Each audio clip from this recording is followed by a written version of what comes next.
we doing? It's a wonderful day. It's hard not to sit here and be inspired by the story of Hamdi and the immigrant story. It's hard not to be inspired by the work of People's Place and Laney and everybody who's here day in and day out doing this work on behalf of the community. It's hard not to be inspired by the economies of cooperation that are happening here at the state and the local level, public and the private sector. It's hard to be inspired by the work of the Regional Food Bank and Tom and your ability to bring all this together as well.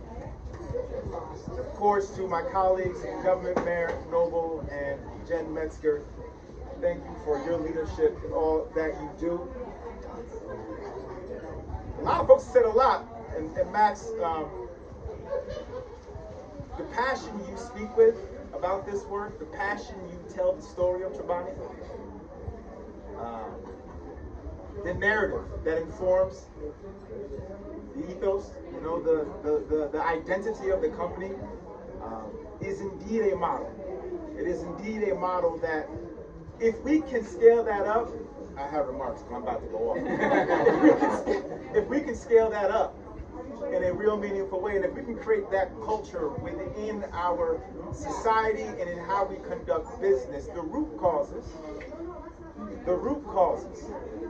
spoken about by Jen in terms of the economic inequality, the 1 in 5 children living in poverty in our state, we can address those in a real way. It's going to take all hands on deck, and it does take a commitment to share and to ensure that all communities are looked out for. I want to say that our administration is certainly dedicated to that. You know, as illuminated, you know, we are very, very, very dedicated to figuring out how we can strengthen these bonds, grow and scale up these economies of cooperation, make permanent programs that we know are really making a difference, like Nourish New York. $147 million has been dedicated to this program so far. And this funding will allow us to continue to provide meaningful food and to purchase surplus products for New York farmers and dairy manufacturers.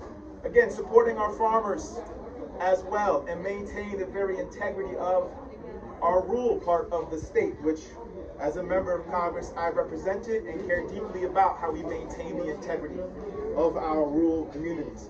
And on the point of cooperation, I want to highlight that our administration has put together the Council on Hunger and Food Policy, which brings together farmers, agricultural organizations, food assistance workers, and networks and state agencies. Again, bringing all hands, voices to the table to do this work collaboratively. The Council was instrumental in the creation of the 30% initiative and the creation of the Nourish New York program. So that Council is doing meaningful work and delivering meaningful outcomes. And that's not a top-down approach. That's a bottom-up, middle-out approach that engages all folks from all walks of life who understand the stakes. So I just want to say, I want to conclude on this idea of what it takes, the kind of leadership it takes to say, I'm going to create a product. I'm going to create a product as a company for the purpose of donating. Let that marinate. Understand the psychology, okay?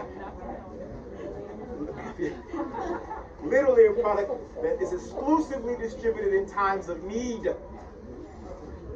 Not for profit, for need, because we care. That's a profound vision. And I'm glad that here in New York, we want to lead with that kind of vision. And we will continue to lead with that kind of vision. So with that, let's go to the truck. Let's go. All right?